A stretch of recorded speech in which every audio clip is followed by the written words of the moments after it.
sales organization, you want 60% or better of your business coming from referrals. And so now I'm learning that things are not so straightforward like that. Yeah. That's coming with time, maturity, emotional intelligence. I started getting into the environment hunting at 7. Oh, wow. Because I started to shoot the bow, bow and arrow and learning that. What I learned is that people don't like the scripted version of you. Well, guess what? That building was 100% leased, fully spoken for prior to certificate of occupancy. I think that people don't see that. They just think, like exactly how you said, like it's just like, oh, I just woke up here. There's two sides to passion, right? There's a harmonious side and there's an obsessive side. Sometimes you expect the punch because that leaves the person open. So, I knew where to take my hits. I knew when to duck. He looked at me straight in my face and told me, listen, I'm good whether you make it or you don't. I'm good. You're not. Welcome to another episode of the Bottom Line Podcast, where we say what we mean and we mean what we say, because at the core of everything that is, was, and forever will be, there will always be the bottom line. Today's guest. All right, ladies and gentlemen, welcome back to another episode of the Bottom Line Podcast, where we say what we mean and we mean what we say, because at the core of everything that is, was, and forever will be, there will always be the bottom line. Today's guest is Brooklyn's own. Listen, let me tell you something. First and foremost, before I even introduce my guest, I want you to understand that I don't like the fact that I think like him, but I'm motivated by the fact that we think the same, right? So I kind of want us to challenge each other here, and I think George is really good at challenging the present narrative and the present mindset of most people. So I'm like, I hate that I agree with him, right? But this is really why I think we want to have this conversation, right? So today's guest is George Rosario of the George Rosario Group, right? And George is a father, a husband, a transplant from Bushwick, Brooklyn, out to Delray Beach, a keynote speaker, an overall man's man, guy from around the corner that, if George puts on a suit, you think he's a millionaire, but if George puts on his hoodie, you think he's just a kid from the block, right? So I love that. George, thanks for taking the time to be a guest today on the Bottom Line Podcast. How have you been, man? How's it going out there in your world? I'm good, brother. I'm enjoying. I want to say I'm enjoying the sun, but I'm looking out the window and it's pouring rain outside right now. So, but this is Florida. It's raining now and it'll be sunny in an hour. So, it's all good, man. Loving life. Yeah, nice, man. Florida's like that, right? Like I remember I took the kids out to Disneyland a while back. They were pretty small. First of all, it was not what I thought it would be like, right? Because we're like trekking it everywhere. Where you got to go from like theme park to theme park. You got to have a plan. And it rained for like maybe the first 2 or 3 days we were there. So we had our ponchos on, and we were like, I was like, Pancho Vida, baby, let's go, because we're here. You got to make the best of it. So they were giving out ponchos. So the weather's like that, isn't it? It's kind of crazy like that. Yeah, it's funny because there are times that I'm in Fort Lauderdale right now in one of our offices, and my wife is in Delray Beach, and I'll call her, and she's like, "Yeah, I'm walking the dogs. It's sunny right now," and I'm like, "Baby, I'm down here, and it looks like a hurricane is coming." Oh man! And then 3 hours later, she'll call me. She'll tell me the same exact thing. It's pouring over there, and it's beautiful and sunny here. So that's Florida. Yeah. So where are you exactly? Is it a center? Is it Central Florida? Is it Northern Florida? Tell me. I'm not familiar with that. Southeast. Okay. So you're looking at the southeast section. We're only 4 miles from the beach, so we're there 15 minutes every Saturday morning. We get there and we're there from 7:30 to 1:30. Yeah. We're beach bums. Yeah. It's good to have a wife that likes what you like. Nice. But yeah, southeast Florida, closer to Boca Raton, Delray Beach, Deerfield, Boynton, those areas there. Yeah. So you guys get hurricanes during the hurricane season? Yes and no. I haven't seen a crazy hurricane, but remember, I'm only here. I'll be 3 years in this December. Gotcha. So I haven't seen any wild hurricanes.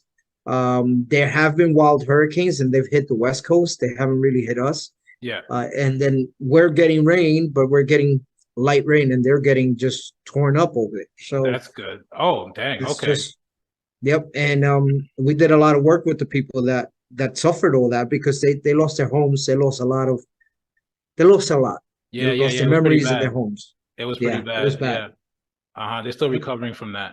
Yeah. Yeah, What's they are. it like, man? Because I think about it, right? Like I go to Florida, like, once in a while, and then I come back to New York, or like right now, people are, there's this great migration. People are looking for more square footage. It's not somewhere that you get the winters. It's not, Christmas is different over there, I'm sure. Yeah. What's it like? That's the one downside. Yeah. Like Christmas is hot. Right. you're not looking forward to that.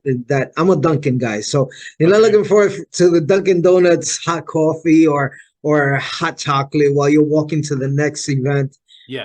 That's Christmas here. But listen, it's only a 22-hour drive. Okay. So I like to drive. Yeah. So I'm up there, 3-hour flight. I'm up there. That's not a big issue. But yes, Christmas is definitely very, very different here. Yeah. And then when you have most of your family still in New York, it's very different. Yeah. Okay. Also. So for a Brooklyn boy coming out of Brooklyn, moving into Delray, what were some things you had to like make, some adjustments you had to make, right? And I know it's like you're back and forth, but you're most of your time you're in Florida, I'd say, in Delray, right? 98% of my time I'm in Florida. Yeah. I only go up for business and family functions. So other than that, I'm down here all the time. The open space, the fact that I'm in my community, it's a community of 225 homes. It's a gated community, and I go walk my dogs, and everybody knows each other. And nice. You'll walk 10 minutes before you run into another neighbor, and I had to get used to that. In New York, it's always a hustle. Yeah. You look at my videos when I was in New York, and I was constantly walking around with my phone. Hey guys, so what's going on? I'm going over here now. Yeah. In Florida, it's more jump in the car. Yeah. Simply to go get a gallon of milk or something. You have to jump in the car for everything. Yeah. So yeah. That was a big one. And the fact that everything in our area, we're in a relatively quiet area. Okay. And it's quiet around 9 p.m. It's quiet around 8:30 p.m. Yeah. The moment the sun goes down, it's quiet. Yeah. New York, 3 in the morning, I'm getting a bacon, egg, and cheese sandwich across the street, corner store. Right. Yeah. We don't have that here. Yeah. The convenience, right? So I'll tell you a little something, right? 2017, I want to say 2016, more 2017, 2018, right? I moved out. I had to come to Indiana. I was going through a divorce, and at the time, my attorney said, "What's the matter with you? Why couldn't you pick a girl from the Bronx or something? You got to go way out to Indiana," right? And here I am thinking, Indiana's farm country, and it's not. There's there's a town called Indianapolis. There's a city called Indianapolis, and it's a bit of a vibe. And it's not as convenient as New York, but I had to really get used to like the car culture. Number one, you have to drive everywhere, right? There's no bodegas anywhere. Everything is gas stations. Nope. Forget the bodega. It's all gas stations. The other thing I had to get used to, I remember when I first made the move, right? Because like I was going back and forth a lot, but then the kids were getting older, and I was like, all right, I got to be around for the kids more, right? So I remember when I first made the move, 3 things I looked for: a Starbucks, a church, and a gym. And I was like, if I could find a place around those 3 things, I'll be okay. I can make it anywhere. Yep. Right? What were the first 3 things you looked for when you moved to Delray to make you feel I could make it out here? I came to Delray knowing exactly where I was going to go. And the spot had been chosen. God directs our steps. So the spot had been chosen already. Yeah. But we've been blessed enough where we love to church hop. If you want to call it that. Yeah. Even though we are very, very involved with Calvary Chapel Boca Raton, which is our home church, but you can find us at different churches. And we literally live right next door. I'm not even kidding. I don't have to move the car if I don't want to. Wow. I walk out of my community, make a right, and I'm in the parking lot for that church. It's a First Baptist church. Okay. Now we go everywhere. We'll go to non-denominational Baptist churches. We've gone to every type of church out here. Yeah. We've met great people and great community. Yeah. So we were blessed with that right there. And So you she got was the already church very, down. very, she was already very involved with Calvary Chapel Boca. Okay. So it was a natural transition for me because they're very, very similar to my New York home church, which is Saints Church. Shout out to Saints, the guys in Ridgewood, Queens. Okay. The Dursos, Pastor Durso, great place. And it's just that, but bigger. That's all it was. That the church is a bit bigger. Yeah. But it was the same type of community feel where everybody is involved. Everybody knows each other. There's no division where, I'm coming in here and I'm from New York and you don't belong. Right. It's completely different. Yeah. So we were blessed with that. As far as the gym, I could jog to it. Wow. Okay. Look, I love the fact that I work out at a Planet Fitness and I work out there at 5 o'clock in the morning. Nice. There's no one there. It's the regular crowd. We all know each other. Everybody respects each other. It's a quick in, get your workout, and I'm done. Mm-hmm. Usually I get there about 5:15 and I'm there till 6:30. 6:30, my alarm goes off. I'm headed back home to walk the dogs and get ready for my work day. Yeah. So that part was good too. So I agree. As far as the Starbucks, I'm a Dunkin' guy. You're a Dunkin' guy. Yeah, you said that right. But yeah, I will tell you, I haven't gone to. I could walk to the Dunkin' Donuts as well, but I haven't gone to Dunkin' in months, I would say. Yeah. Because I mean, we have the best coffee at home, and we are very into our coffee culture. Gotcha. My wife is Colombian. I'm Puerto Rican. Yeah. Puerto Rican and Colombian, you're going to go for coffee. So that's funny, right? Because I remember going to the grocery store, and I always get the Bustelo, right? Yeah. It's like the funny thing is that people could tell right off the bat that I'm a New Yorker. They're like, oh, New York, right? And I'm like, huh? Because they know, like, right up when you're checking out, they're like, and then you talk. So then they're like, I didn't know I had an accent. So then they told me. Yeah, I didn't either. And then everybody's telling me, what part of New York you're from? Right. Brooklyn. They all know. They literally call me George from Brooklyn down here. Yeah. Because of that. It's one of my hashtags that I use because of it. Because George from Brooklyn, everybody knows where I'm from. So here's what's funny. I'm coming, so like I have this thing. I'm coming from the gym, and I was like, yo, and I'm out of coffee for the house. And like on a Sunday, I kind of like want to take it easy, like Sunday morning, right? So I'll go from the gym and I got sweats on, and I got a hoodie on, and I kind of like, if you saw me and I didn't talk, you would think I kind of fit into the mold. You know what I mean? But then I talk, and everybody's like, well, where you from? I hear that accent. You sound like you're from New York, is it? Right? You're from the Northeast. And I'm like, look, the dead giveaway. Yeah. Right? So the Bustelo, I guess my supposed accent, right? This is like what New Yorkers have to deal with. In a weird way, I want to hear this from you, right? In a weird way, like you said about the church, Baptists are usually, they have fellowship, and it's all about fellowship. Yes. And, I'm Catholic. I was raised Catholic. I go to mass, right? But that's one thing that that I think Catholics are missing: the fellowship. They have it, but it's not the same as the Baptists, right? Or the non-denominational. They do have it, right? It's just not the same. There's more in the Midwest, and like I think in like the South, people are more neighborly. How did you respond to that? Right? Like, were you always like open and neighborly in Bushwick, or like was that something that you had to get used to? Bro, I built my business in Bushwick and Williamsburg, Brooklyn. Yeah. Shaking 50 hands a day. I was the unofficial politician. Yeah. Because literally, that's how I built it. I was out in the street. I had an office chair that still looked completely brand new 10 years later because I didn't sit. That's not what I did. Yeah. I was constantly on my feet, constantly walking. I went through more shoes than you can ever imagine. Wow. And I was that guy. I wanted to be everyone's friend, get to know everybody, and everyone knew me. My kids would walk around the neighborhood. Everybody knew they were Rosarios. Yeah. So I've always been neighborly. I grew up in Williamsburg, Brooklyn. Okay. Well, I grew up right on the border of Williamsburg and Bushwick. Gotcha. On Graham Avenue. Yeah. The name of the street is literally Avenida Puerto Rico. This is the subname of Graham Avenue. Yeah. On that section of Graham Avenue. And everyone knew each other. and it was so community oriented that if I misbehaved, mom and dad did not have to punish me because, you know, Carmencita and Bobby and they all looked out for each other and they didn't let the kids mess up. Yeah. And we knew. So that's how I grew up. Yeah. I also lived in Puerto Rico for some years. Yeah. So, you know, for almost 4 years. And I lived in a community and everyone knew each other. So coming down here, that wasn't even a transition. Yeah. And I did grow up Catholic, by the way. Oh, did you? I was raised Catholic by a Catholic mom that took us to mass every Sunday. And I was very involved in the Catholic Church. To tell you how involved, when I was 13, I thought I was going to be a priest. Oh, wow.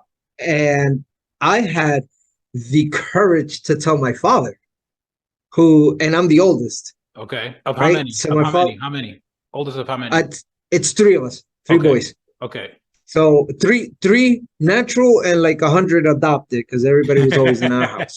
We're all brothers in that neighborhood. Puerto Ricans are deep, bro. Like you guys are deep. Yo, first of all, we all the cousins lived within walking distance of each other on the same 4-block radius. That's it. So in the 80s and 90s, there were a lot of gangs in the area. Yeah. And all the gangs paid the Rosarios respect. They didn't mess with us because there was so many of us. We were so forget about it. Yeah, I know. I went to school with some of my best friends. I don't talk to them anymore. I don't know where they went, but I'm talking like kids like junior high, elementary, some of my best friends were Puerto Ricans. And one thing about the Puerto Ricans, they can be from yay high to they've always stick together. They always got each other's backs.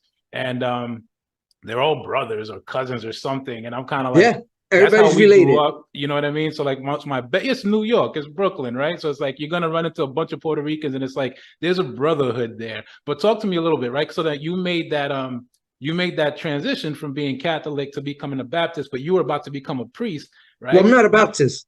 You say it again? I'm not a Baptist. Oh, you're not a Baptist. I'm non-denominational. You're non-denominational. Okay. So I'm a born-again Christian. Born-again Christian. Okay. Yes. So Puerto Rican, Brooklyn, Bushwick, Williamsburg, Borderline, during that time, Brooklyn was crazy. So, the streets are crazy. I remember Murder Avenue. I remember Hookerbacher Avenue. You know what I mean? Like, I remember that. Today it's Myrtle Avenue. Today it's Knickerbocker, and it's gentrified. It's changed a lot, right? So God probably played a really big part in the community, in the Puerto Rican community, right? Talk to me a little, and then you also had the affinity, to you're very open and you're very community oriented, right? So talk to me about how you're able to become George who goes to church and not George who's like on the block pitching rocks and carjacking, because that's what it was back then, right? I love that question because I like to share this with people. Yeah. I'm from Brooklyn and I've done my dirt. And I will never, ever hide my past because it's my past that defines who I am today. Right. And it's my past that's prepared me to be able to speak to anybody. I'm a chameleon. Just like you said, I can throw on a suit and be a businessman. Yeah. And I can throw on a hooded sweater and pair of, sweatpants. Yeah. And go run into the hood and run into any of the projects in New York and still feel okay. And I can throw on a tank top and shorts and be a gym rat. Yeah. So I'm a chameleon. Yeah. But it's that prepared me for it. It's actually being able to go through that life where I did see the dirt of the street. I was fortunate that I have a tough mom that was able to deal with us because we weren't easy boys. Mm-hmm. A tougher dad that we didn't want anything getting back to because he's only 5'3", but the man can tear up. Yeah. So, and a very, very tough grandmother. I was raised in a house where it was papi, mami, abuela. And you respected these people. Yeah. Let's touch on that real quick. I don't want to interrupt you, but I think that's really significant because there is a matriarchal impact on men. And I think it is absolutely necessary, especially during that time. Today, it's a little different. Men are more feminized, but during that time, it was very important because, and there's also the patriarchy. It's like you got to have both. It's not one or the other. You got to have both, right? So, yeah, okay. So because of your mom, because of your grandma, because of your dad, all of that kept you kind of centered, right? Yes, absolutely. I mean, grandma and dad, they grew up Pentecostal. Okay. They're Pentecostal. Yeah. My grandmother passed away years ago, but she lived a very blessed and beautiful life.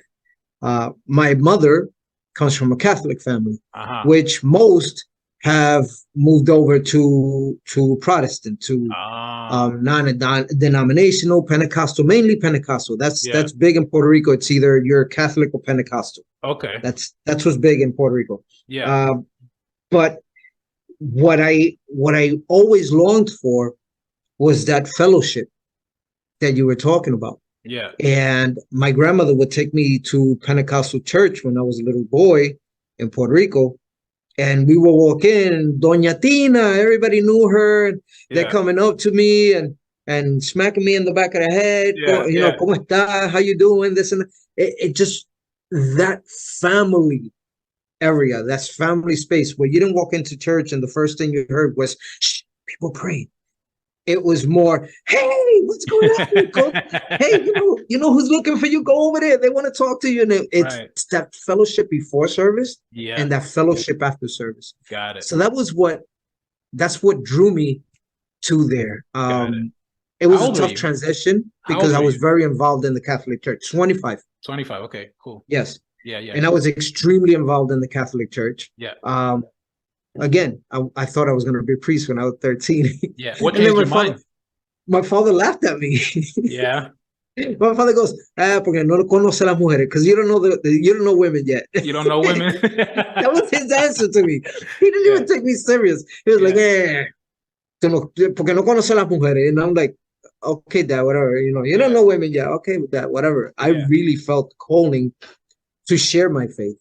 And I thought that was the only way to do it. So this was at 25? No. This was when I was 13. Oh, 13. That I went up to my father and I told him, Dad, I'm going to be a priest. And he laughed at me. Okay, got it. Yeah. No, by 25, amazing. I had a couple of kids already. Yeah. So 13 is a significant age. It's a milestone age, right? Because faith, I know that, I had Jewish friends who they do their bar mitzvah, and the girls, they got the bat mitzvah. So, even in the biblical text, you'll see it's a very significant age. I'm actually doing some work right now, some research around how old David was when he was anointed. I want to know that. I want to know how old Joseph was when Joseph was, when he had his dream. Right. You know what I mean? I want to know how old Jeremiah.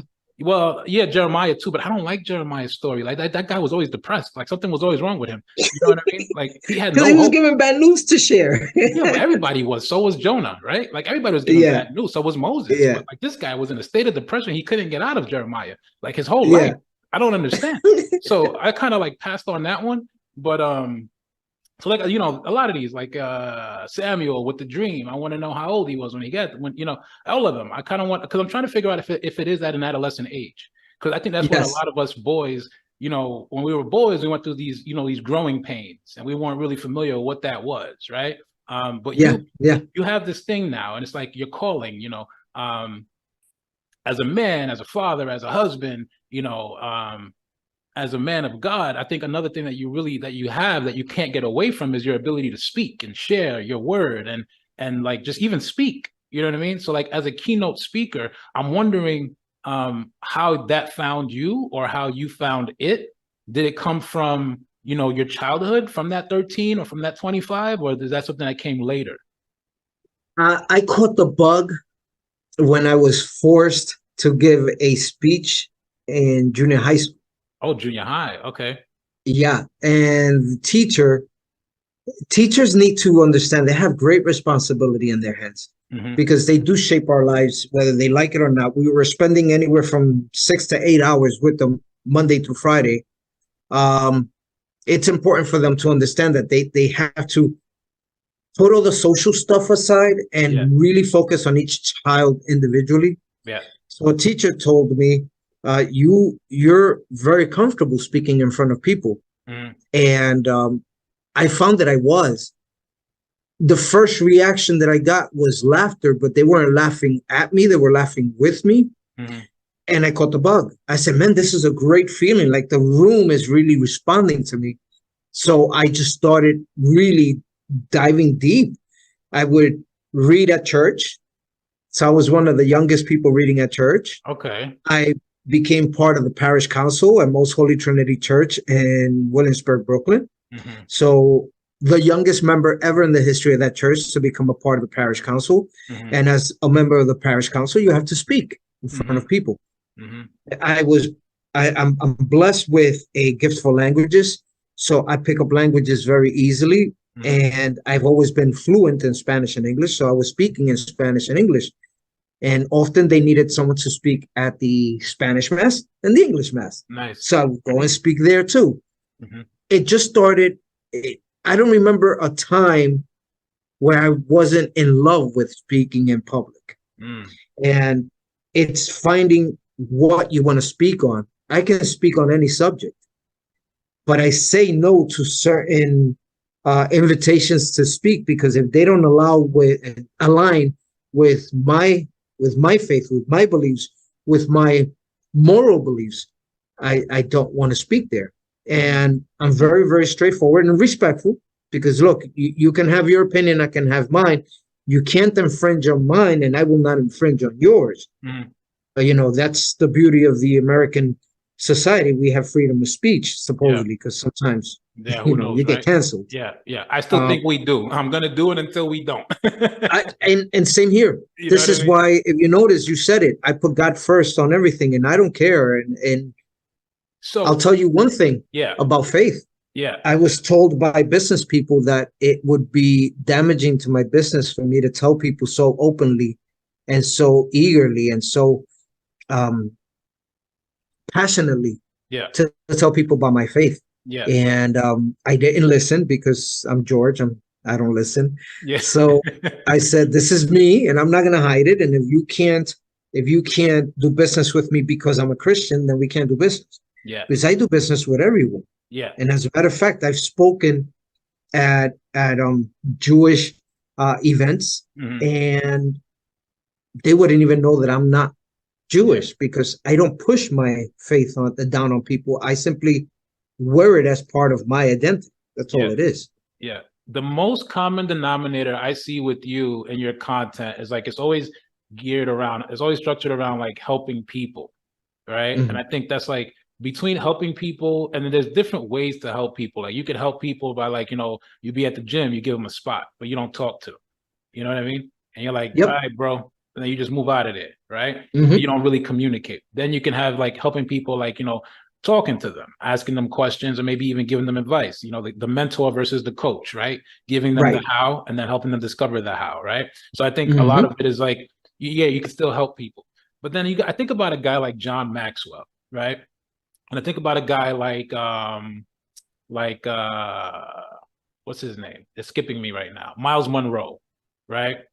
These are two very influential. I mean, John Maxwell is a man of God. And he's in the center of, the business world, right? And we have Miles Monroe from Barbados before he passed away. He was, advising diplomats and world leaders, right? On a very large scale. And so I look at the two of them and I look at them and I say, both of them are very, pastoral, you know what I mean? And I think what was really effective about the two of them was that they really like emphasized the principles of their faith. Right. And I think the difference between the two is that John Maxwell would attract people to God. And Monroe, used a lot of like Solomonic principles, you know what I'm saying? To really connect with people. But I think he was more like you, right? Where it was like, this is me, this is who I am, this is, and I think when people finally, because I think there's two ways. It's like, for me, it's like the assumptive sale, and then there's like attracting the sale. And so when I think about that, like, and I don't want to be like, too religious. I'm not really a religious person. I'm more of a spiritual person, right? Same here. You know what I mean? And it's like, it kind of has to come to you, it has to receive you somehow. You have to receive it somehow, the word, the message, whatever it is, right? I think what's the tricky part in business is, where do you where do you attract people to you, and then how do you not impose your beliefs on them, and vice versa? That's tricky, right? Like, how do you deal with that? How do you do that? The Book of Proverbs. Okay. I apply the Book of Proverbs to business. Proverbs is a wisdom book, and it's in the Old Testament for those non-Bible readers who may want to go Proverbs look guy for it. all day too. Me and you both. We on the same page, buddy. Yep. Yeah. And I've shared the Book of Proverbs with non-believers. Yeah. Without forcing the Bible on them. Yeah. I work first and let them ask. So what I do is I put my faith to work, and I bring my faith into business. Nice. I approach things, to a point where they have to ask, George, how are you at peace with what's going on in the company right now? How is it that you knew how to approach this problem? How is it that you knew exactly what words to give to the team so they would get motivated? And the moment they ask, that's an open door, because now I get to answer, and I go, well, I have this book that has taught me everything I need to know about business. Right. And they go, what book is that? And, everybody thinks Think and Grow Rich, great book. I read it, studied it. Yeah. Think and Grow Rich, and plenty of other books. People will say, hey, so, did you read Rich Dad Poor Dad by Robert Kiyosaki? Like, what are you studying? And I go, it's the Bible, and it's specifically the Book of Proverbs for business. Yeah. So when you say that to people, they're like, now they already respect you. Now they already like what it is that you're doing and what value you bring to the company. Mm-hmm. So now it's no longer where I'm telling you, you have to read your Bible. No, no one wants to hear that. Mm-hmm. Yeah. That's not me. Yeah. So at that moment when they ask, I can share. Nice. I say, yes, it's found here. Yeah. And I can even show them. Iron sharpens iron. Everybody in the gym hears this. Iron sharpens iron. There's so many different groups of people who work out that use that, and they have no idea where it comes from. And I go, hey guys, that's in the Bible. Let me show you where. Yeah. And now they're interested. Uh-huh. I don't force it upon anyone, but I will tell you, I don't walk into a room without a Bible. Oh, is that right? Okay. Yes, and everyone in business knows that. Yeah. If I'm walking into a business meeting, I have a Bible. Okay. And there have been people that have asked, why are you bringing that in here? And I go, because I don't work for me or you, I work for God. So you want to do business with me, because my boss is pretty strict. Yeah. He's also very loving, and he's very wise, and he will give me all the advice I need to make sure that I do the right thing for you. Yeah. So I want to learn a little bit more. Yeah. I want to learn a little bit more about, George from the block, right? Because yeah, man, because I want to know, because like it's when I was in those times that's when I was closest to God, when I was like faced with those decisions, you know what I mean? Yeah. And I've been, it's Brooklyn, right? So if you're like, 12, 13, let's not even say Brooklyn. It's like New York City, the whole city, forget about it, right? If you're like a boy, if you're like 12, 11, whatever it is, you got to get scrappy. You're going to have a few fights. You might get jumped, right? Plenty. You know what I mean? And that's how you earn respect. That's what it is. It's the concrete jungle. And sometimes you might make a decision. You might go over the top, right? Yeah. I've been to war. I'm sure you've been to war, right? We've had battles, right? And we come out on top, and we come out better for it. However it plays out, you come out better for it, right? But there are times when you start to realize that you came out of something and you're like, that could have only been God. Like, there's no way I could have gotten out of that without the faith, without God, right? So like, talk to me about that, right? Because you could have easily went another route, right? But today you're like, and this is what I find interesting, is that the ones who were the gangsters, the ones who, they did what they had to do because of what the environment called for, right? As they elevated and as they came to a new higher standard of life because they created it for themselves, they've always show gratitude and praise. And it's like, this was the breaking point for me. What was that for you? When did you realize that, you can make that transition, that change? I'll tell you, the big one for me was the day I found out I was going to be a dad. Ah, wow. Okay. Yeah. I was, and I tell my son all the time, George Jr. Yeah. George Louis Rosario Jr. Yeah. I tell him all the time, you saved my life, and my cousin's daughter, my cousin Felix, my partner in crime, Felix Manuel Rosario, shout out. Yeah. His daughter saved his life. Wow. We found out we were going to be dads right around the same time. Mm. Like literally his girl at the time, my girl at the time, were pregnant at the same time. Yeah. How old were you? And 17. Wow. Okay. And at that moment, remember I told you I had a conversation with my father when I was 13. Your and dad told him was that I right. gonna You be a don't know priest. women. At 17, I got to go to dad, and he's in the kitchen preparing. My father is a chef. My father, like seriously, all the Rosario men, ladies, if you find a man with the last name Rosario, marry him. We can cook. You can cook. But yeah, we can cook. Yeah. So we have a passion for it. Yeah. So my father's in the kitchen preparing the meal. He's got this big butcher knife in his hand, and I got to tell this man, who is, my father can go from 0 to 60 and then to 160 in seconds. Wow. And I got to tell him, "Pa, I got to talk to you." And he's got the knife, and he puts it down but never lets it go. I remember this like it's today. Yeah, 150 Graham Avenue, 4th floor, and we're at the kitchen, and he puts it down on top of the stove, and he's looking at me. He goes, "What happened?" And I told him, "Pa, Gladys is pregnant." And the moment I said that, my father looks down without missing a beat, looks right back at me and says, "You talk about abortion and you have a problem." Oh, wow. And then he looks at the knife, and I go, "No, Dad, we're not thinking that." He goes, "Okay, now we talk. You did it. Now you have to man up. You're no longer a kid. You got to grow up right now." It's probably one of the best moments I've had with my father. Yeah. Because he lets go of the knife, and he grabs me, and he hugs me. And my father's a big hugger. Yeah. But not in the moments when you're being very serious.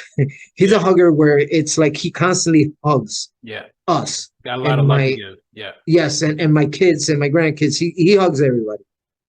But my dad grabs me, hugs me, and he goes, "So what do we do now?" Mm-hmm. He asked me. He didn't turn around and say, "I'm the father here. I know everything. I'm going to tell you what you're going to do." What do we do now, George? That was his thing. Yeah. That was a big, big switch for me. Yeah. It threw something in my head where I said, my father has never committed a crime in front of me. My father had a lot of scraps, a lot of fights in front of me. Yeah. As I was growing up, my father was he's a tough Brooklyn guy from Puerto Rico. Okay. So he's tough twice. So he's Puerto Rican first, and then he comes to Brooklyn, and he's like, "I'm going to show you how we do it in Puerto Rico." And all the brothers and cousins are together, so they used to get into fights all the time with everybody. Yeah, good. But my dad was always a stand-up guy. Like I knew my dad was going to come home and never have to look over his shoulder at a cop or anything. And I said, I want that for my kid. Now, here's a guy that was very involved in church and was still involved in the street, in the hood, you know, in the life. Yeah. Never sold drugs. That's not one thing I ever did because I saw what it did to one of my cousins. And I said, I'm never going to do that to a family. Yeah. By the way, he's alive. He's great. He's clean. Everything's cool. But it was a tough time. Yeah. But I said, I'm never going to do that to anyone. But I was in the life. I was in, I was in the streets. I was, you looked at me wrong. I was ready to fight. Yeah. Well, that's how it is, right? I think that's huge, right? Because I think I had that experience too. When I found out at the time my ex-wife was pregnant, I didn't want to have kids. I never even wanted to get married. I was scared of it. I was just afraid of the whole idea of marriage. You know what I mean? But then when I met my ex-wife, I was open to it because she was a woman of God. She was a woman of God. She was, everything about her was centered around her faith. She was a religious studies major. And I was not attracted to her physically at all. I was just like spiritually attracted, and that scared the shit out of me. So I was like, I'm good. Right. Yeah. And then little by little, I got closer to her, and then we, I proposed, and then we get married, and I started, and then I remember, because I lost my faith completely. I completely lost it. I was like 14 up to like 22. I'm working. I wasn't going to church anymore. You know what I mean?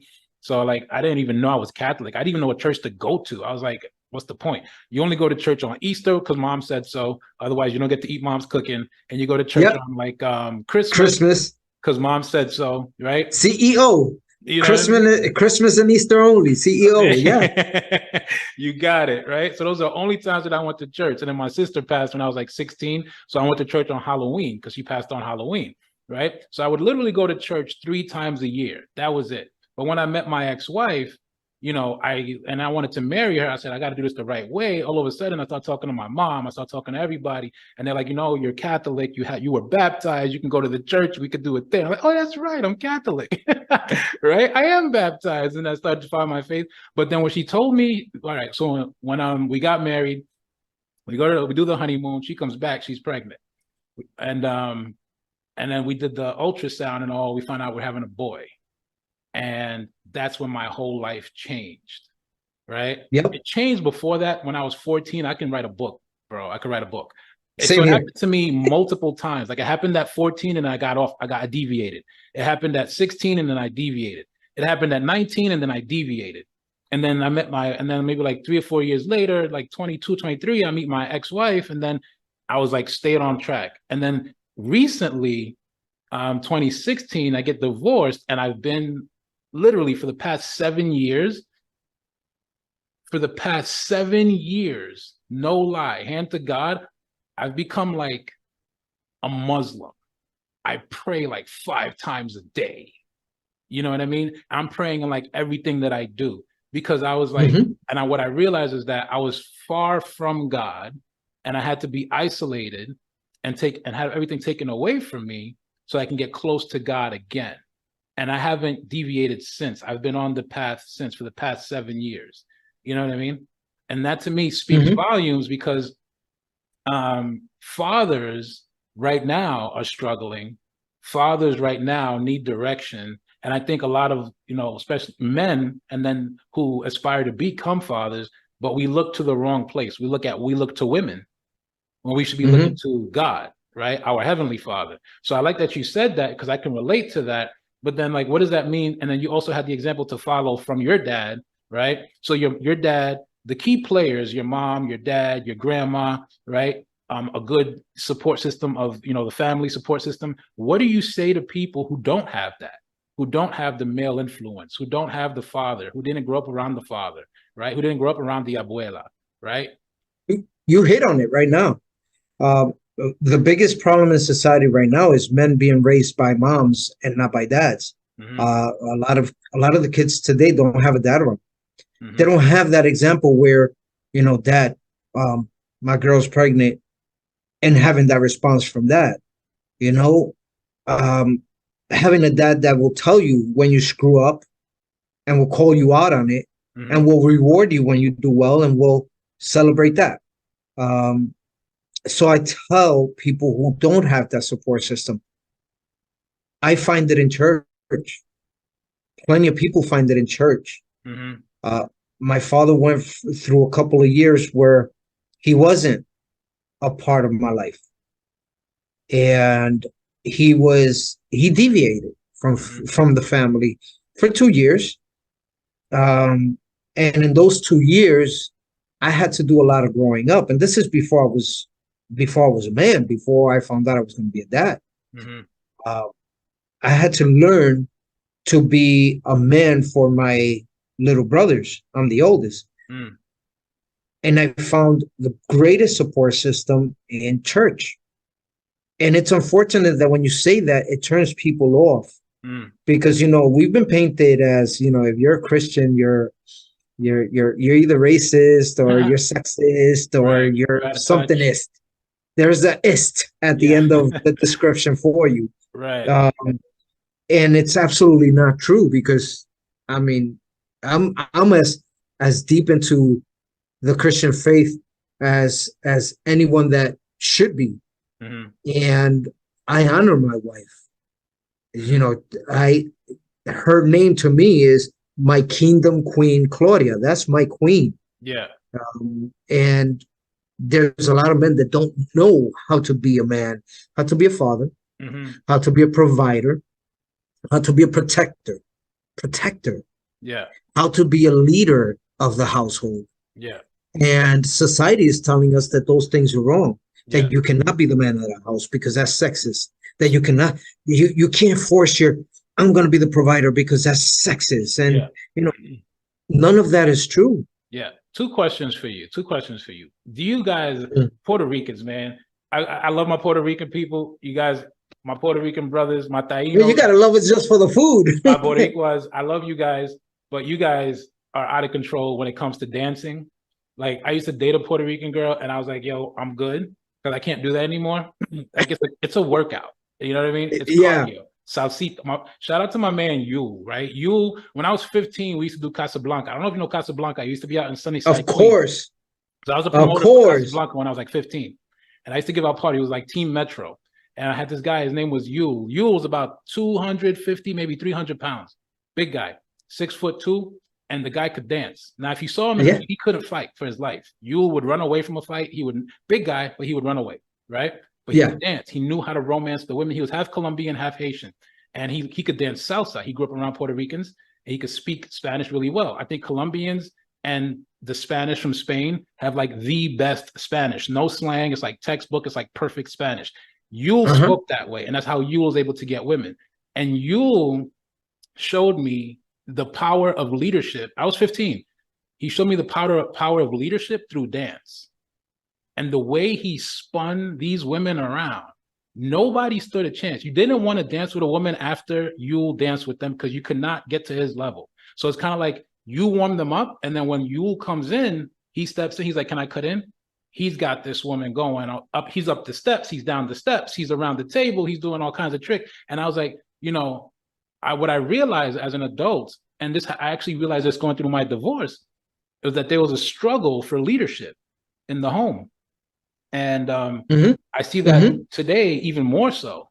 And what I realize is that the cultures that don't dance struggle with leadership. The cultures that do dance don't struggle with leadership or gender roles because the woman expects the man to lead. And the man is taught to lead from a very young age. You're going to dance parties. Puerto Ricans are dancing at like 12, 10, 6 years old. The Haitians are like that too. Haitians are dancing like, 5 years old, 6 years old. You're at the party, baptism, whatever it is, and you learn how to dance. And there's leadership in the dance, right? Yes. So how often do you and your wife go dancing, man? And how do you help people discover that, that leadership through dance? So what my wife and I decided to do now is we're posting these dance videos because we love to dance. Yeah, I saw that. We love to dance with each other. I mean, we're dancing at home and our dogs are going crazy, running around us. We have 2 pit bulls, by the way. Oh, wow. So, yeah, she's only 4'11" and 100 pounds, my wife. Yeah. And the dogs are almost as heavy as her each. And she walks these guys and they listen to her. Yeah. She's Colombian, so they're a little afraid of her. But we love to dance. And, we're bringing in that Colombian flavor and that Boricua flavor and that Brooklyn flavor, because listen, Brooklyn's a whole culture and country in itself. So we're bringing that. So we're bringing New York City. She's from Baltimore, so we're bringing Baltimore. We're bringing her Colombian culture. I'm bringing my Puerto Rican culture. We're putting all these together. Yeah, dance between us is a language, and it's a mutual understanding that I will lead, but in leading, I will always make you the center of everything. I'll make you the center of attention, the center of passion, the center of attraction. You are the person that I am 100% focused on when I'm dancing. And it's great that you brought that up, because that's exactly what a man is supposed to be. You lead your family not to draw all attention to yourself. You lead your family by focusing on your family 100%, by saying, I'm going to be for you, honey. I'm for you. I'm here. I'm ready to let go of everything. So I kind of want to get into it. Because a lot of people are not going to understand this, but I want to break it down because I understand it. I know it. So I have to get into it. The Colombians have the cumbia dance style, yeah? Yes. And the Puerto Ricans have the salsa dance style. Yes. Okay. The Dominicans have the bachata dance style. Bachata merengue. Bachata merengue. You see, that's my problem, because you can learn about bachata, but now you got to stop it. You got to go learn merengue. It's 2 different kinds of moves, right? Yeah. Yeah, different steps. Then you have the Haitians. The Haitians have compa. We have compa. Yeah. Okay. Yeah. Now I lived in Flatbush for a little while. so you already know what time it is. Yeah, right? baby. Okay. So now you're gonna have a conflict. When do you go cumbia? And then when do you go salsa, or when do you merge the two? That's one question for you. Second is when the music is cumbia or salsa or merengue, it's all different music. Okay, perfect. So like, here's the problem, because we vibrate on a frequency. Yes. And sometimes the male is in his dominant state of mind and he wants to take leadership, and the woman feels like she's neglected. She's dancing to a different tune. You see what I'm saying? Right. So who gets to pick the music? You know what I'm saying? Like, this is where it gets a little tricky. And the way you put it, you put it so eloquently when you said, you know, you do a little bit of Brooklyn, you do a little bit of Colombia, and you do a little bit of Puerto Rico. But who picks the music? How does that work? When you're in fine tune with your dance partner, with your wife, you find this peace in the dance. So whatever music's playing, if it's salsa, merengue, bachata, cumbia, reggaeton, hip hop, I don't care what it is. My wife and I dance it all, but it's because we enjoy it. Now we're not there. Here's a big thing, right? As men, you know, we're competitive. I got to be the bomb. I got to be the best. I got to make sure I look better than that guy over there. Right. My wife and I don't care. And if we show up to a party and everybody is a professional dancer, they're professional tango dancers. So my wife and I in the middle of the floor, we're dancing. Yeah. As a matter of fact, we were at a restaurant and some really cool music comes up and there's no dance floor. We stood up, we danced. We don't care. What are you going to do? Judge us? You're not paying my bill. I'm the one paying and giving the tip, so I don't care. Yeah. So that's the thing. When you take everyone else out of it and you focus on your lady and you say, listen to the beat, go with the beat, be for your lady. It completely changes the whole dynamic of dance. Yeah. Because it's no longer about, yo, that was a cool move. Hey, if we see a cool move, I look at her, she looks at me. We don't even have to talk. Yeah. Like, I'll look at her, she looks at me, we look at it, and we're like, I'll know if she wants to try it or not. Because she'll look at me, she'll give me that look like, oh, hell no. Or she'll give me that look like, yeah, let's go. Yeah. I love that. So there's already a synergy between you. It's a language. Yeah, I love that. It's a language, and it's a part of communication. I will tell you, show me a couple that dances well together, and I'll show you a couple that can communicate with each other. I love that. And I've learned that. Yeah. And it's, I mean, we do it at home. Right? We don't have to go out to dance. We do it at home. The video that I shot that you saw on my Instagram, we shot 3 videos that day, 3 different songs. By the way, we're specifically choosing Christian songs. Okay. But we're going to choose Christian hip hop, Christian country, Christian salsa, Christian merengue, Christian bachata, Christian cumbia. We're going to use Christian music to give exposure to all these Christian artists that the mainstream is not given exposure to. Yeah. I want to get back. I want to get back to the music. So the leadership and the dance style, I think all that is important, right? Because it adds to your ability to pick the right woman, to pick the right dance partner, right? I think where, you know, yes, men, we aspire to be fathers, but like we got to also pick the right dance partner. We got to pick the right woman. How did you know she was the right woman? And like, even if you're, you know, because today the dating culture is all crazy, right? It's the talk today is like body count, how many girls has she been with, who's paying at the table, you know, how many dates do you go on, you know, and so on, right? Marriage is, you know, it's not something worth pursuing. So one, and, you know, even myself as a guy who's been divorced, I'm like, you know, I got to think about this, right? You know, prenup or trust, you know what I mean? You got to cover your ass, right? Like CYA, doesn't last forever. And there's countless of examples of where it doesn't work out. But then a lot of it is because maybe it's not faith-based marriage, but how does a man become a father if he can't even pick the right woman? So what are some like pointers you would give to a man to pick the right woman? That's such a good question, man. Because I tell you, you said you went through a divorce in 2016. So did I. Did you really? So did I. Yeah. So did she. Ah. And from 2016 until 2020, I specifically, anyone that knows me will tell you, I was, forget about marriage, forget about love, forget about women. I'm just going to focus on business and my faith. That's it. Yep. And my kids, God, business, forget. I don't have space for a woman. Yeah. But we're men. And if you look in Genesis 2:18, it says it's not okay for man to be alone. Yeah.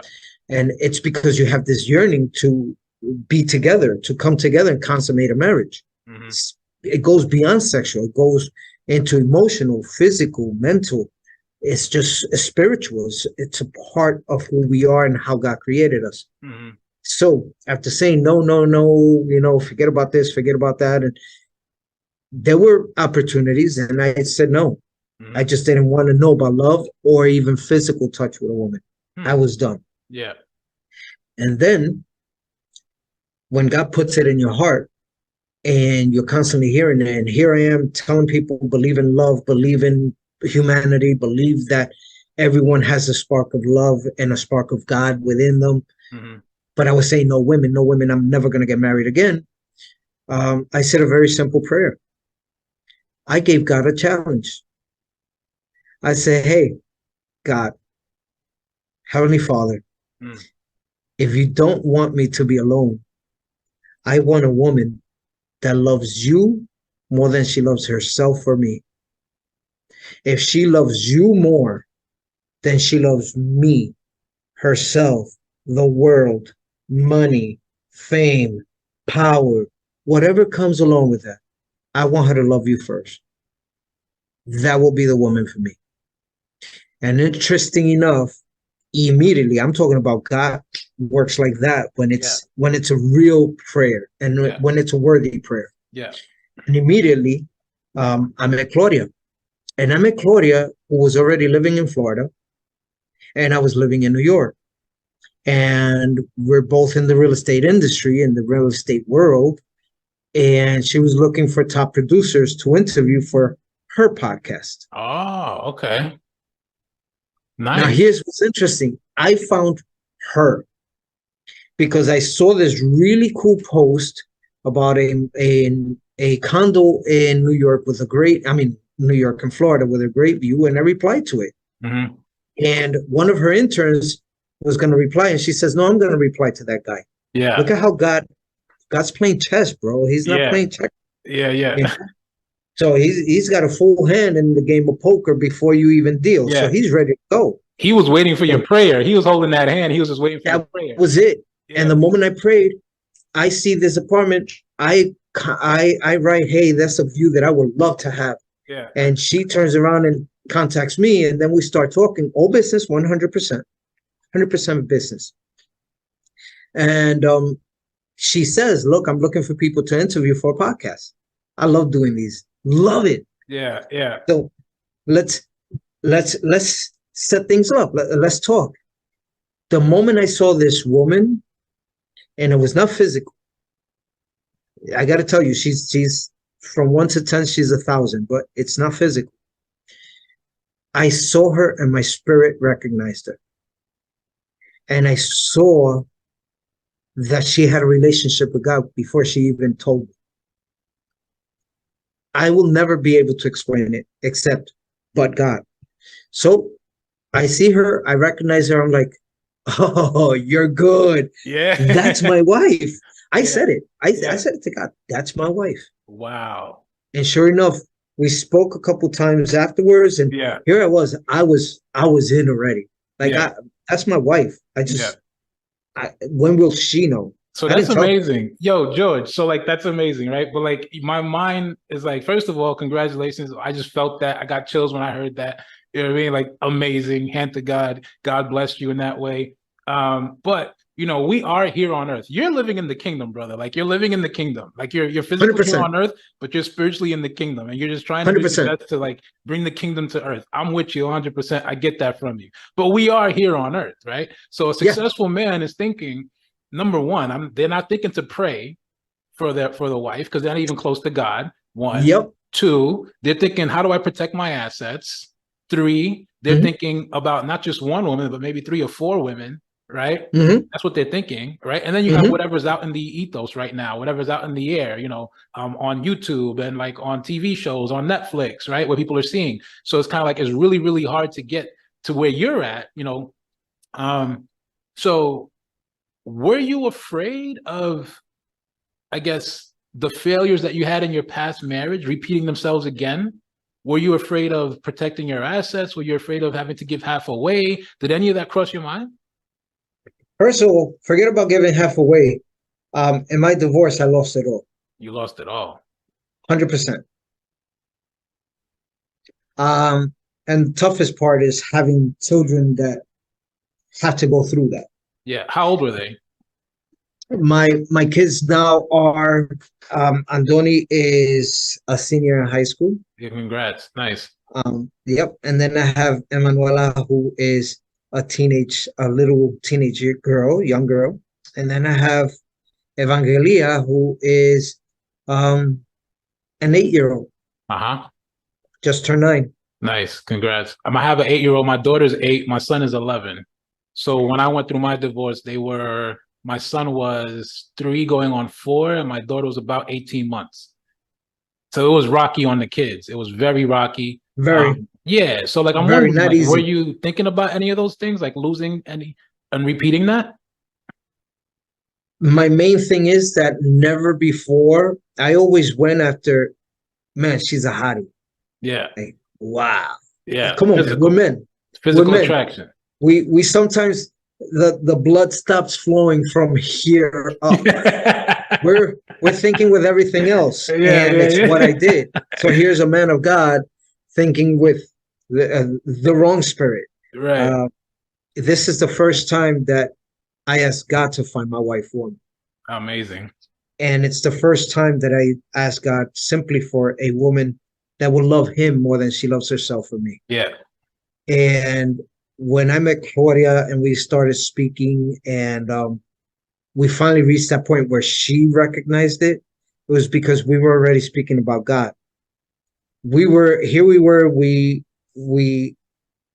met because of a podcast, and then she wanted some marketing help for her podcast. And, having a consulting firm, a consulting business, I was able to do that. I have a marketing company. I have this. I have everything that I need in order to help her. I already knew she was my wife. She didn't know. She didn't know yet. Nope. And we're talking marketing. And in the midst of speaking marketing, we're constantly throwing God into everything. She is and I am. And at that moment, I said, man, when is she going to recognize, like, God, like, take the scales off her eyes now? Yeah. Because the scales are off of mine. Yeah. And sure enough, we were speaking about, what's your assignment? We all have the same purpose. Our purpose as Christians is to bring the gospel to the world, to go out there and speak to the world about Jesus. But what's your assignment? What has God called you to do? And she was speaking about restoration of family and marriages. And I was working with divorced men who needed to be restored first in order to be prepared for marriage. Here I was saying, no, never, never, never, never. But I was working with men that were divorced and were bitter and were going through battles, and I was helping them heal. And in the process, I was healing, because it was never me. It was always God. You just answered my question for me, because it's like you let go of the bitterness. You're able to let go of your own bitterness by helping other bitter men. Absolutely. And so because of that, you didn't even think about, anything that you might lose. You're only thinking about what you could gain. And you trusted God. You trusted God 100%, 1,000% with everything. So you had like no doubt in your heart. It was surrender, man. You surrendered. The reason why we feel fear is because we think we're in control. Yeah. And the moment we give that up, and I say, God, you're in control. Find me the wife. Yeah. You don't want me to be alone. You find me a woman that loves you more than she loves herself for me. And immediately that control is gone. And immediately she came up. Yeah. Give up control. Because guess what? Someday you're going to die and I'm going to die. And the nice suits and the car and the money and the assets means nothing. They're not going to go with us. And at that last moment, at that last breath, is the people that you're surrounded with that matters. Mm-hmm. So if you want to choose them right so that they'll be there forever, choose a person that is focused on the same thing you're focused on. Yeah. And if you are focused on God, then you're going to find a woman that's focused on God. And if you find that, the synergy, man, the connection is like nothing you can explain. Yeah. Look, we got married January 1st. Yeah, Happy New Year's. January 1st right. of 2021. 2021. That's when we got married. Okay. 21. Gotcha. I got here December 8th in 2021. January 1st of 2021, we got married. And I got to tell you something real quick. Really important. Other than hold hands, we didn't even kiss. We made a decision before I arrived. We're going to be under the same roof from the 8th to the 1st. We're not doing anything. We're not messing this one up. We've messed plenty up. She was divorced and so was I. Yeah. We're not messing anything up. We're going to do this by the book. Wow. And we entered marriage pure and ready for each other. And the people that were on the Zoom call watching the wedding witnessed my first kiss, our first kiss. Wow. I was strict with that. Mind you, I'm not a virgin, neither is she. She's a mom, I'm a dad. Yeah. But it was that complete surrender to God. Yeah. Saying, we're going to do this right. Yeah. You know, we were very strict with that. It's a 2-bedroom villa. I slept in one room. She slept in the other. Yeah. Wow. No type of nothing. Yeah. We really were strict on this one. And it's tough for us because we know how good it is. We've been there. We've had it. Yeah. We did it right. And it changed everything. That's amazing. I'm so happy for you, man, because like there's dudes, you know, and I'm one of them, I'll be real with you, who's like, you know, yeah, that's gonna have to wait. I don't know if that's a thing yet, and I have talked to God about it. I have prayed on it, you know what I mean? And it's just like, I think maybe there's some, I think there's more of control that I have to let go of, you know what Absolutely. I mean? To be in the right place mentally, spiritually, for me to be open to receiving that into my life at this point. You know what I mean? Yeah. And then the other thing and is look, like there's no rush. No, there's no rush. God will tell you when you're ready. Yeah, yeah. I think the other thing is like, you know, you aspire to be a father, but you got to do the self-work. You got to work on yourself. And then like the other thing is, you know, you got to be okay to accept your shortcomings, right? And then if you accept them and you can change them, you can change. I think, and this is the word that comes to mind is like repentance, right? But not in the way like, you know, flogging and like, you know, you're going like that, but like just change. There's these little changes. People have really confused that word because repentance simply means that you recognize where you've been traveling wrong and you change direction. That's all repentance is. So you accept that you're doing wrong. Yeah. You ask forgiveness of God for it, and then you change directions. So I was going that way, and that's where sin is at. Yeah. God is that way. I stop going that way. I look at God and go, may I? Father, forgive me for what I've done. May I come to you? Mm-hmm. And then you start focused on God. Yeah. That's repentance. When people understand that doesn't, you know, repentance doesn't make you perfect. I mean, drive on the I-95 with me and you'll see how imperfect I am. You know, people in Florida can't drive, bro. So, yeah, they say people from New York can't drive. No, trust me. Drive in Florida where everything's a U-turn and people don't even signal. Yeah. It's just nuts. But maniacs. I'm not perfect. Right. But I know that I am walking towards perfection. Yeah. That I know that tomorrow I'll be a better man than I am today. And today I'm already a better man than I was yesterday. And that's the goal. Amazing. And when I fall, I don't stay. I fall, I keep going towards God because that's not going to stop me. That little obstacle, that trip, that hiccup is not going to stop me. I'm focused on that. Yeah. And that's when you maintain that focus, completely changes you. Yeah. Yeah. That's coming from a Brooklyn bred, Bushwick born, you know, Puerto Rican. That if you would have met me when I was 16, 17, and you gave me the wrong look and you said, yo, I punched you and then asked you a question. Yeah. I was that guy. Yeah. I mean, because I'm only 5'4". Yeah, so you got the Napoleon complex. No, man, I got a fear complex. I'm like, yo, if I don't hit you first, you got the upper hand because you're bigger than me. Yeah, you know. Yeah. But and look at how God works. I'm 5'4". Mm-hmm. My ex-wife is taller than me. It's not very difficult to be taller than me. Most people I know, including women, are taller than me. Yeah. My wife is only 4'11". Yeah. She's 4'11". So 4'11". Oh, wow. And we didn't know that because we met like this. You don't know how tall I am unless I tell you. I don't know how tall you are unless you tell me. Right. Guess what? We met exactly like this. This is the first time I saw her through a screen. Mm-hmm. And I didn't ask her, hey, how tall are you, by the way? She didn't ask me, hey, how tall are you, by the way? And finally, when we were front of each other and looking at each other, and here I am, Mr. Short Guy, who's just barely taller than her, but perfect height for her, and she's the perfect height for me. When God creates her for you, God creates her for you. That's amazing. That's amazing. So, George, right? Thanks for so much, of the knowledge, the jewels that you just dropped. Okay, before I let you go, I have like 3 questions for you, right? Sure. One of them being dating today, right? Should men, and let's just say that they're not men of God. They're just guys who just like, regular dudes, guys you meet at the gym. Absolutely. You know what I mean? Guys you meet on the basketball court, right? Should men date multiple women at a time just to get an idea of what's out there, or should men commit to one woman? Very good. Dating multiple women at a time is like trying to eat 10 meals at the same time. Mm-hmm. You're never going to be fully satisfied. It's going to be chaos, and it's never going to match. Mm-hmm. It's not going to be worth it. I tell people, whether you're a believer or not, and I speak to a lot of men that are not believers. Mm-hmm. I go, listen, you're having a difficult time because you had difficult relationships in the past.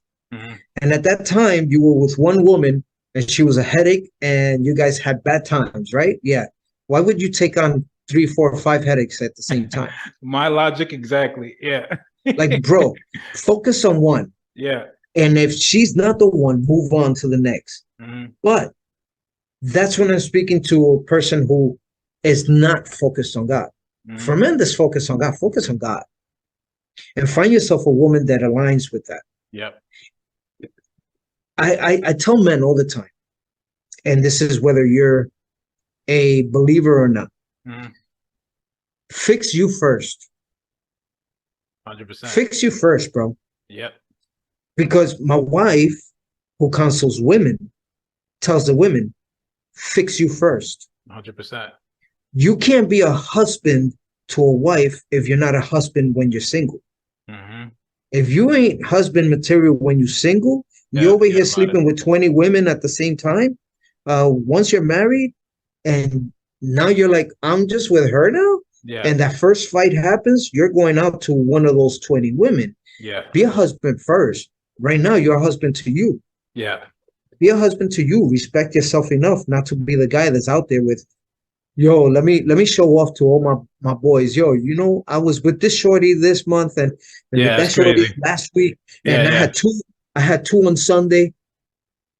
That doesn't impress me. Yeah.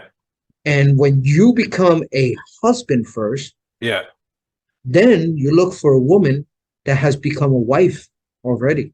Okay. That she is prepared to be a wife. Yeah. You're not prepared to be a husband, don't do it. Don't do it. Don't even date because you ain't ready, man. You got to fix you first. Gotcha. You got a lot of guys right now. Yeah, 100%. I'm with you 100%. I agree with you 100%, 1,000%. You have a lot of men right now who are struggling, manufacturing jobs, left, different places. Guys, if they're not into tech, if they're, lending is going, interest rates are up, lenders are looking for work. Women are doing a lot better financially today. You have a lot of men that are becoming stay-at-home dads. How do men regain a sense of leadership by not depending on their woman? Nothing wrong with depending on their woman because everybody falls on hard times, right? But the whole stay-at-home dad, is that a man's role? Is that something that a man can do? I'm not knocking it for the people that it works for. Yeah. But we're built a certain way and there are roles. And I don't care how smiley face you are about it. When your wife is the one paying for dinner every single time and she's paying the bills and your friends know it and her friends know it, that's the big one. Her friends and family and mom and dad and cousins and sisters know it. And they're all looking at her like, what are you doing?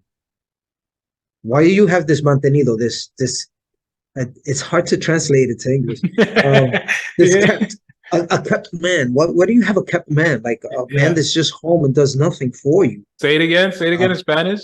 Mantenido. Mantenido. Okay. Mantenido. That means kept. Yeah. So you have a man that you have to keep, that you have to take care of, and then he wants to go out in society and be a man. Be like, yo, I'm in charge. No, you're not. Yeah. You're never gonna feel like that. Yeah. And I know that feminism has done a lot to push a change in gender roles. Yeah.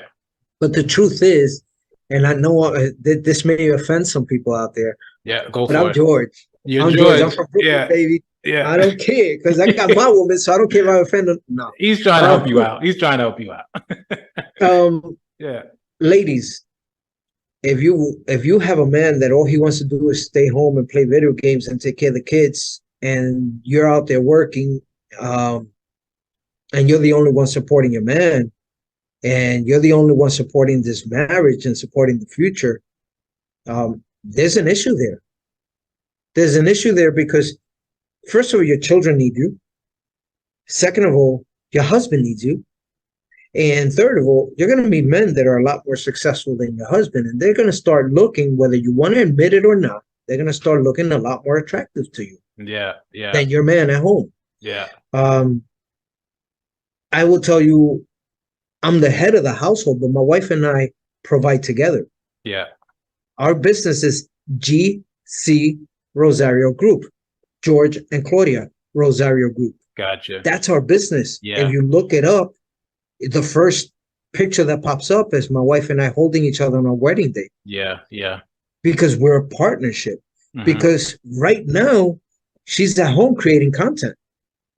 We have a home office and this office here, and we're creating content. I'm working with people to grow people. That. Yeah. I don't walk around with this trophy, this medals on my chest saying I'm the one that provides, because guess what? If she ain't backing me, if she's not, God created the woman and the man to work together. This is why he said man should not be alone, because you're not supposed to do it alone.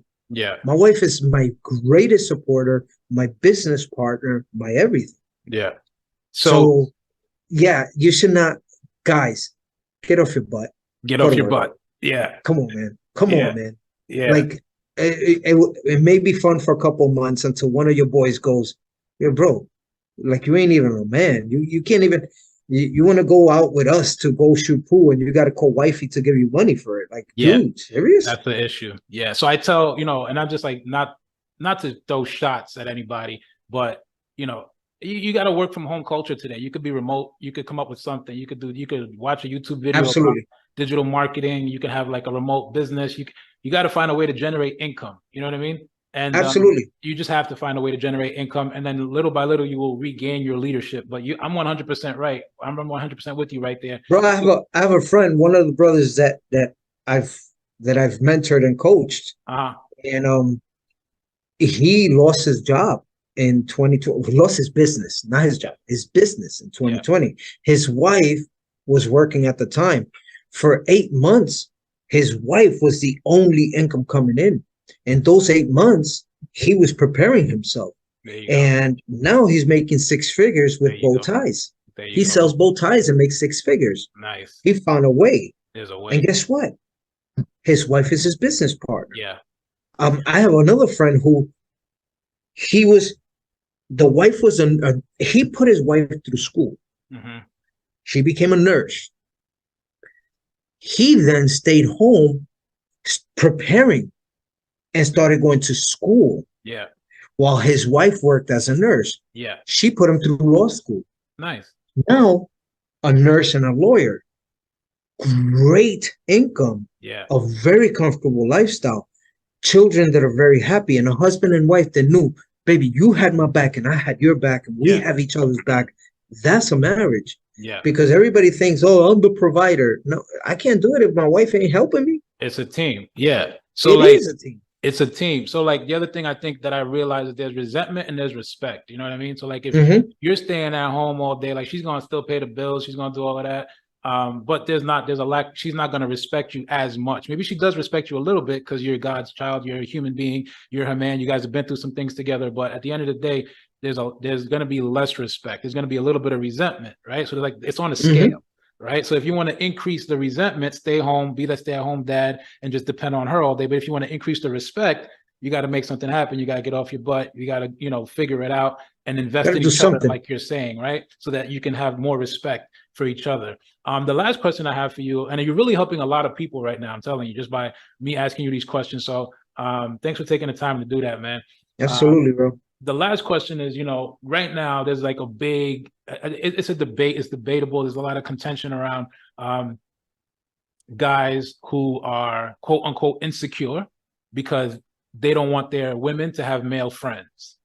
And my response to that, and I want to hear your response to that, but my response to that is, well, how does a woman react when a male has a lot of women friends? You know what I mean?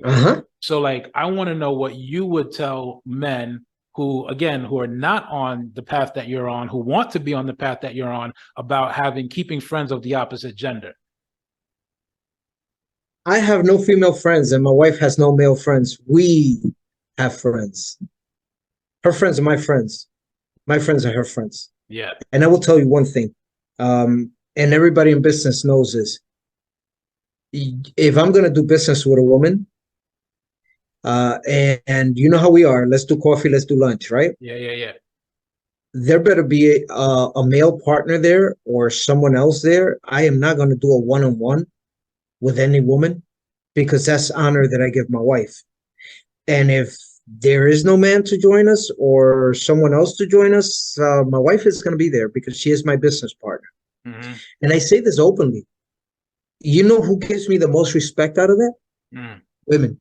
Yeah. And I say that, and I will tell a woman straight up, I say, hey, you know, as a matter of fact, I just met with a couple ladies and their business partner is 3 of them, 2 women, 1 man. I said, that's great because I would not meet with just a woman alone. Yeah. And because I don't want anything to ever come back. You know, a lot of times you're not doing the wrong thing, but you give the wrong perception and it gives people the excuse or the permission to do the wrong thing. Yeah. As a man of faith that I'm out there spreading the word, I don't ever want to give anybody, let my actions give anybody the permission to do something wrong. Yeah. So that being said, to all those guys out there that are so insecure that they can't imagine their wife having a male friend, why? Is he your friend also? Because let me tell you something, a man that wants to be your woman's friend and doesn't want to be your friend is not her friend. He looking for something else, brother. Yep. You know that. And guess what? If you, now I'm going to flip it on you fellas, if you have a female friend that you don't feel comfortable introducing to your wife, she ain't a friend, bro. She a little more than that. Right. So don't tell me that you have a female friend that your wife doesn't like. Why? Yeah. Maybe either she's the wrong friend or your wife is the wrong wife. I don't have to have female friends that I get together with and go hang out with alone. Yeah. My wife doesn't have to have male friends that she gets together with and goes to hang out with alone. Her friends are my friends are her friends. Nice. And that's the beauty of, because people have to see you as one. You have to become one, man. Yeah. You are one. The moment you say, I do, George stopped existing. Claudia stopped existing. George and Claudia exist. And she understood that, and I understood that, because that's another thing. You don't want conflict in your marriage? Make sure that you're both cool with that. Either your friends are going to be my friends and my friends are going to be your friends. And anyone that doesn't like me, that shouldn't be your friend. And anyone that doesn't like you, that shouldn't be my friend, because we're one. So if they can't like you, they can't like me. Yeah. Or My brother, if you're the type of guy that wants to hang out with 50 women, don't get mad when your wife is hanging out with 50 men. Yeah, there it is. Because you can't say, no, you can't do it, but I can, because that's not a marriage. You're no longer one. Right. See how it's much easier that instead of saying, I want to hang out with a bunch of girls, I want to hang out with a bunch of guys, we have friends. Gotcha. And I'm going out with, listen, this lady invited us to dinner. I never say this lady invited me to dinner. Baby, this lady invited us to dinner. We're going out to dinner. Yeah. That's the way it should be. Yeah, that's amazing. Yeah, I agree with you 100%. I think that's really hard to work on for a lot of guys. Yeah. You know what I mean? It's like you gotta like that lustful heart, you know, it's out there. It's out there. Listen, it's out there for all of us. Yeah, for sure. But I like what I saying. lust for my wife now. And she's a hottie. Yeah. She is a hottie. Happy for you, man. I'm definitely happy for you. Yeah. So George, this was amazing. Last question for you, my man. What is your bottom line, right? That reoccurring truth for you that no matter what happens, in spite of any setback, right?